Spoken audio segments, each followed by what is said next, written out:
JRPG battle systems are always evolving. From one game to the next, they're never really quite the same. So what exactly would happen if a series was given 21 years to evolve? Well, you'd get a little something like this.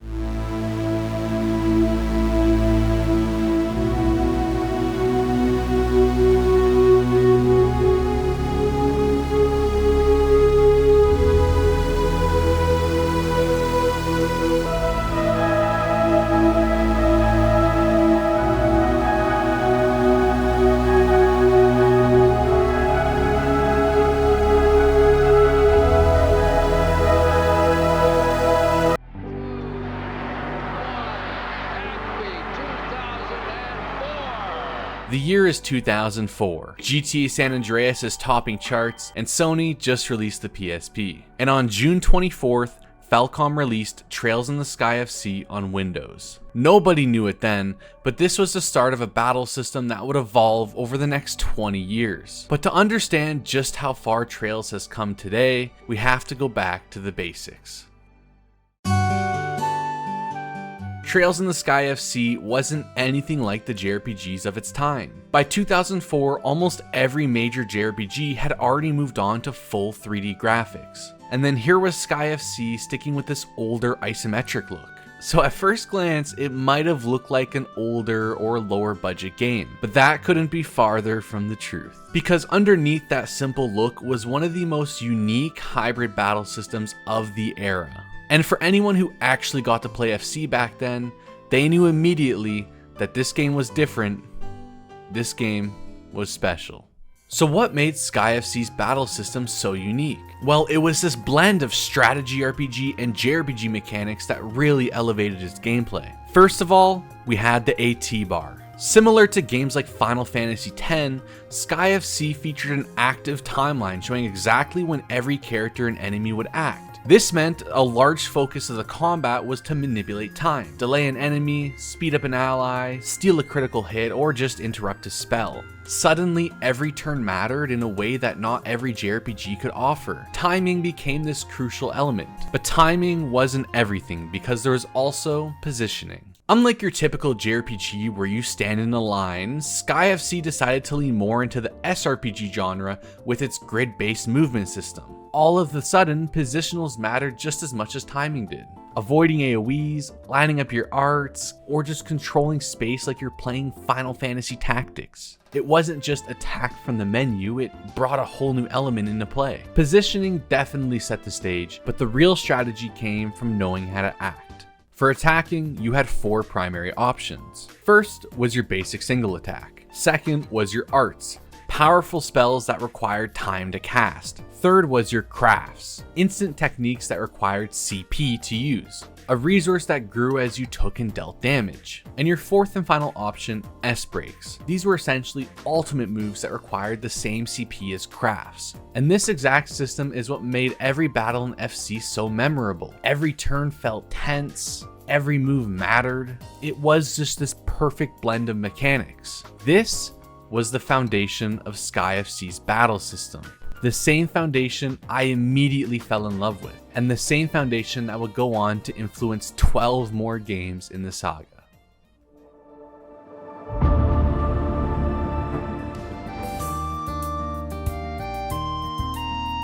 Now, SC wasn't here to reinvent anything, it was here to refine. Because SC wasn't trying to build a new battle system, it was trying to perfect one. The first thing Sky SC changed was the difficulty spike. Enemies hit harder, bosses were way more aggressive, turn manipulation really mattered here. If there was ever a time to truly master the FC combat system, it was now.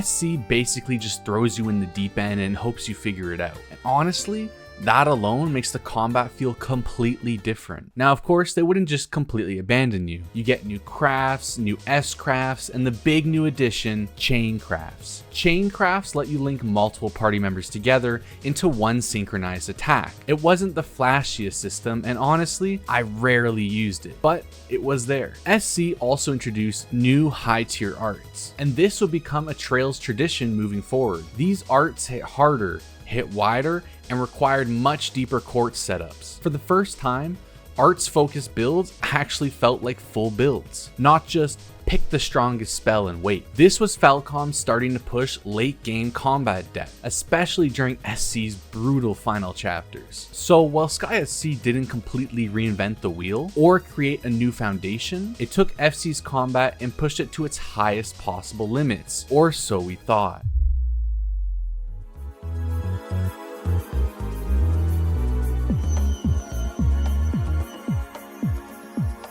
Trails in the Sky the Third. Now here's the thing with Third, it didn't try to reinvent the combat like FC did, nor did it try to refine the combat like SC did. Instead, Third had a completely different goal, to let you break the combat system in every way possible. Because right from the very start, Third gives you something that no other Trails game had done before.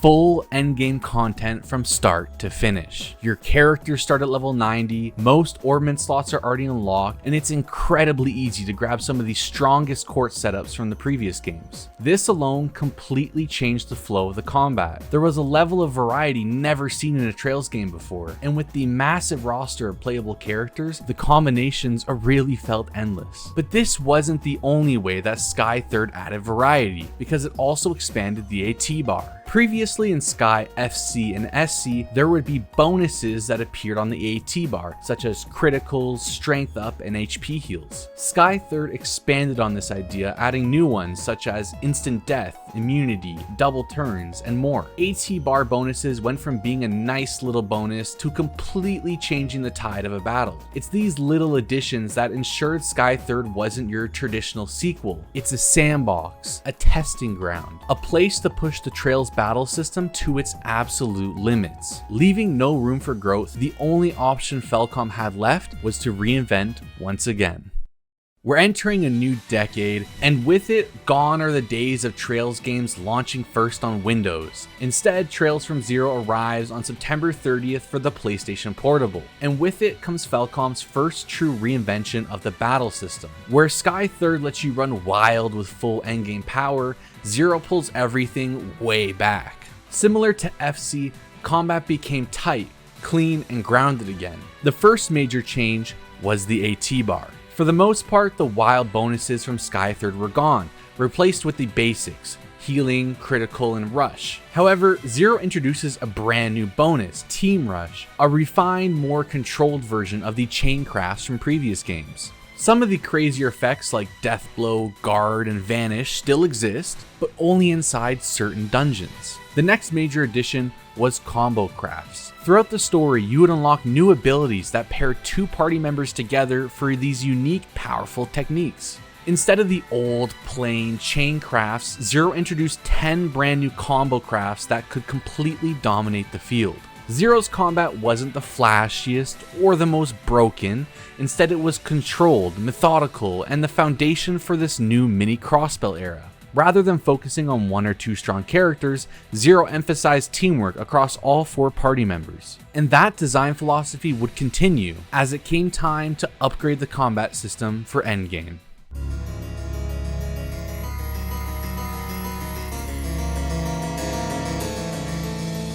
Only 1 year later, Falcom would release the final game of the Chibi era, Trails to Azure. And honestly, Azure played things pretty safe. Outside of the usual sequel upgrades, new crafts, new S-crafts, and new combo crafts, there was really only one major new mechanic worth highlighting: Burst Mode. It was fairly simple. Once the burst gauge was filled, you could activate it to enter Burst Mode. It was powerful. Maybe too powerful, because Zero and Azure were already some of the easier Trails games out there. Burst often felt less like a game-changing mechanic and more like a press to win faster button. But Azure did add something far more important: Master Quartz. For the first time, characters could equip a special quartz that leveled up on its own, unlocking stronger stats, passive abilities, and arts. This pushed build variety way beyond what Zero originally offered, and let every party member specialize in a way that the Crossbell combat system never had before. And of course, Azure delivered some of the best boss fights in the Trails series. Fights that finally pushed this combat system to its limits. It didn't last long, only spanning 2 games, but while it was here, feature, the Crossbell battle system was clean, fast, and fun. However, everything was about to change, because the biggest update to Trails combat, the one that would redefine the series, was just around the corner.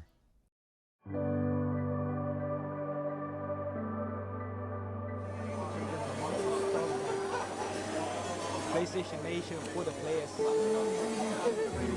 2013, what a year. With the PS4 and Xbox One launching, most studios were moving forward towards next-gen hardware. But Falcom would instead release their next title on the PS3 and PS Vita, Trails of Cold Steel. From the very first battle, one thing is obvious. This isn't the Chibi era anymore. Cold Steel marks the beginning of the modern Trails era as we know it. And with it comes the single biggest shift in the battle system so far. The first major change was the introduction of the Arcus unit. Gone were the days of the old orbment system, and gone were the days of orbment combinations. Instead, specific arts were directly linked to the corresponding orbment. This massively simplified the orbment system and made it much more beginner friendly. But the Arcus unit also brought something bigger: link attacks. For the first time ever, characters can now link together, gaining access to the brand new follow-up attacks, automatic counters, and special passive abilities depending who they were paired with. Suddenly, combat wasn't just about making your turn,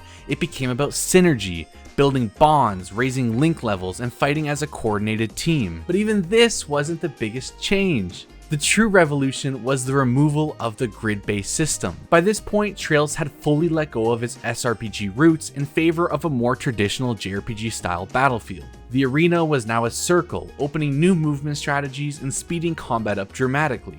And we still aren't done. Cold Steel also introduced unbalanced mechanics where certain characters could break enemy stances, fully animated crafts and S-crafts, and the return of quartz customization, now divided into standard quartz and powerful master quartz. Cold Steel didn't try to be as broken as Sky 3rd, nor as methodical as Zero. Its goal was simple: modernize the Trails battle system and make it accessible. It was cleaner, faster, and more readable without sacrificing the depth the series was known for. And the craziest part? This was only the beginning. Because what Falcom started here, they were about to take even further. A year later, Falcom wastes no time and releases the sequel, Trails of Cold Steel 2. Unlike Sky SC, which refined Sky FC's battle system, CS2 was here to keep evolving the new modern formula. The first upgrade? Link attacks. Higher link levels were added, unlocking new bonuses, stronger follow-ups, and even smoother team synergy than before. Combat flowed faster, hits connected harder, and coordinated link plays felt smoother than anything Falcom had done before. But the biggest upgrade wasn't even the link system. It was Overdrive. Similar to Burst and Azure, Overdrive allowed two linked characters to act 3 times back to back, cast arts instantly, and recover HP, EP, and CP every turn. It was explosive. It felt like pressing a temporary super mode button, and it absolutely shredded bosses. Suddenly, fights became these dynamic bursts of momentum that could easily flip the entire battle in an instant. It was strong. Easily one of the most overpowered mechanics to date, but it made sense because this was Class 7 fighting at their peak. And of course, Cold Steel 2 also properly introduced Divine Knight battles. No, Cold Steel 1's intro doesn't count. This was the full version of the mechanic. It was a simple system, but it added a nice layer of variety. You could target rival mechs' body parts, counter enemy attacks, coordinate with your partner for powerful buffs. It became a fun mini combat system inside the main one. Overall, Cold Steel 2 pushed the modern trail system to its early peak. Faster pacing, more synergy, more explosiveness, more identity. You'd think Trails was finally reaching its limit, but you couldn't be farther from the truth, because the next game would elevate this formula even further.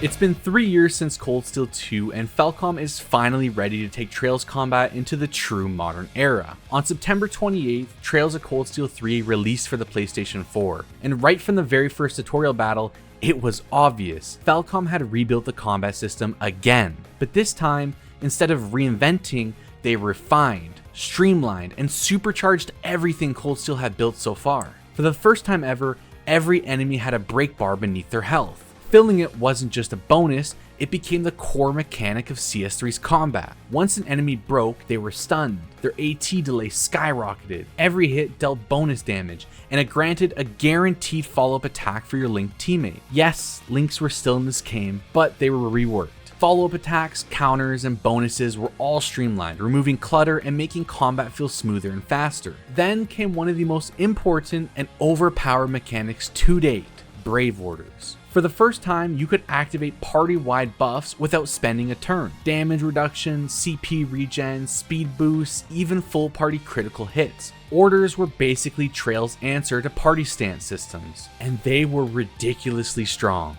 Stack the right order at the right moment and the win was practically guaranteed. Cold Steel 3 also polished and expanded Divine Knight battles, enemy weaknesses were cleaner, and there were even more team-focused support options. On top of that, you can now equip 2 Master Quartz, unlocking even more build variety. Cold Steel 3 was the natural evolution in the Trail's combat and has succeeded in bringing some of the best combat in the series to date. CS3 had essentially perfected the modern Trail's battle system. What else could Falcom possibly add at this point? Well, we were about to find out.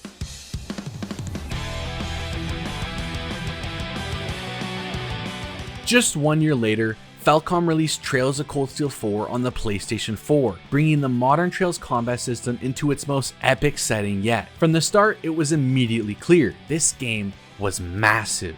39 playable characters. Yes, 39. The sheer scale of the roster was mind-blowing, offering unparalleled variety in party compositions and strategy. But in terms of actual mechanics, not much had changed. Brave Orders were still there, but slightly weaker than in CS3. The break system also got nerfed a little bit. Divine Knight battles now included 3v3 fights, which added some fun variety. Falcom tried to balance the system, but new issues emerged, like how some players abused evasion stats. Cold Steel 4 didn't reinvent the wheel, but it didn't refine it either. It was more about taking an already great combat system and scaling it up. Across bigger battles, more characters, and more complex strategies, while keeping it readable and fun. And finally, the series was about to reach its most refined form ever. On August 27th, with the COVID pandemic sweeping the globe, Falcom released their most ambitious Trails game yet, Trails into Reverie. If you thought 39 characters in Cold Steel 4 was wild, try 51. Remember Sky 3rd? This was essentially a modern version of that. A culmination, a bridge, and a playground for experimentation. The core mechanics still remain, break, brave orders, link attacks, but everything has been finely tuned. Reverie polishes nearly every facet of the Cold Steel 3 combat system, creating the Trails combat system in its ultimate form. A ridiculous number of mechanics, a ridiculous number of characters, yet somehow it all just works together perfectly. Reverie proves how far the Trails combat system had evolved, from its humble FC beginnings into a fully mature, versatile engine capable of handling dozens of characters, complex strategies, and massive story-driven encounters. Falcom could have just stuck with their perfected battle system for the next game. It was that good. But of course, they decided that it wasn't enough, and they went ahead to reinvent everything from the ground up.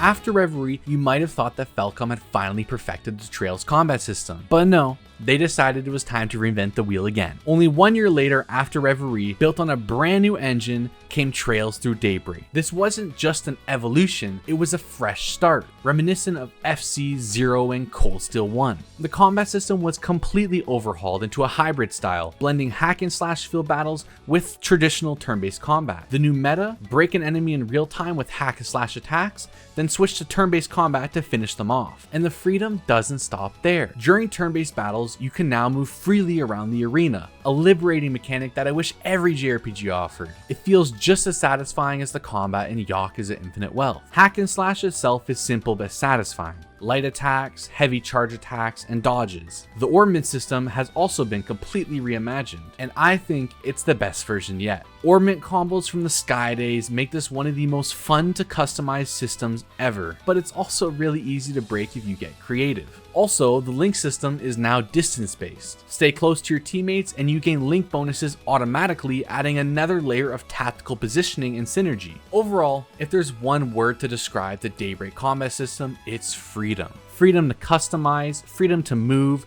freedom to play your way. It's a game-changing, liberating experience, though I'll admit it does make the game a bit easier. In fact, with the new S-Boost feature, you could now activate multiple S-Breaks in a row, making for one of the most broken systems to date. However, it was still fun. Daybreak 1 didn't just advance Trails combat, it once again reinvented the whole system, something Falcom was getting scarily good at. Again, only 1 year later, Falcom rushed to release Trails Through Daybreak 2. The second game in the Calvard Arc was finally here, and while the reception was overall mixed, it made some notable changes to the combat system. Daybreak 2 aimed to polish all of Daybreak's rough edges. The first major addition was Quick Arts for hack and slash field combat. This allowed you to target enemies' elemental weaknesses instead of relying on the repetitive charge attacks from the first game. To further reduce player fatigue, Daybreak 2 also introduced Cross Charge. Whenever you performed a perfect dodge, a button prompt appeared allowing another character to swoop in and deal a critical hit. Falcom was clearly focused on making the real-time combat feel smoother and more dynamic, but there were also some important balancing changes. S-Breaks now had proper cooldowns, and S-Boosts were more balanced overall. Another new mechanic, EX Chains, allowed linked party members to perform coordinated linked craft attacks on stunned enemies while S-Boosted, adding depth to combo strategies. Overall, I think Daybreak 2 succeeded in smoothing over Daybreak's rough edges, but the combat system wouldn't reach its true full potential until the next game. Falcom finally decided to take a proper 2-year development gap for their next title, and on September 26, 2024, they released Kai no Kiseki. And as the third game in the Calvard Arc, Falcom continued refining the Daybreak combat system while adding new mechanics to both field and turn-based battles. First, let's take a look at the hack and slash field battles. ZOC is a brand new mechanic that lets you slow down time with the press of a button, dealing massive damage in real-time combat. ZOC also works over in turn-based battles, allowing you to perform back-to-back turns and extend combos. Another addition for field battles is character awakenings. Characters like Van and Reen can awaken, similar to an S-Break but for field combat. These awakenings only last for a limited time and allow players to deal huge bursts of damage. Now onto the turn-based gameplay. The biggest return? Brave Warders are back. Yes, they're finally back in the Calvard Arc, giving you a reliable way to apply party-wide buffs. In my experience, they feel balanced, no longer the broken powerhouse they once were, likely due to Kai no Kiseki's increased difficulty compared to the previous 2 games. And finally, there's a tweak to the AT bar. Certain support characters can now trigger Blitz, guaranteeing an extra follow-up attack after your turn, adding even more tactical depth. Falcom clearly listened to player feedback for Kai no Kiseki, taking the Daybreak combat system to new heights. I can't even imagine what they'll add in Kai no Kiseki 2, but it's only a matter of time until we find out. And that's the story. From the humble beginnings of Trails in the Sky FC to the sprawling, hybrid, massively flexible systems of Kai no Kiseki, the Trails battle system has grown, evolved, and reinvented itself again and again. 21 years of experimentation, refinement, and bold design choices. From chibi beginnings to massive rosters, from turn-based grid systems to free-moving arenas, from tactical timing to hack and slash freedom, Falcom has never been afraid to push the limits of what a JRPG battle system can be. Every era brought something new, a new mechanic, a new challenge, a new way to experience strategy and teamwork, and every game built on the foundation of the last, proving that evolution in game design isn't just about graphics or story, it's about how you play. So whether you're a veteran who's played them all, or a newcomer looking to jump in, the Trails series offers a combat experience unlike anything else, deep, versatile, and endlessly rewarding. And who knows, in the next 20 years, Falcom might just reinvent it all again. Until then, thanks for watching, subscribe if you enjoyed. This video took a lot more work than usual. I hope you guys enjoyed it, and I'll see you guys in the next one.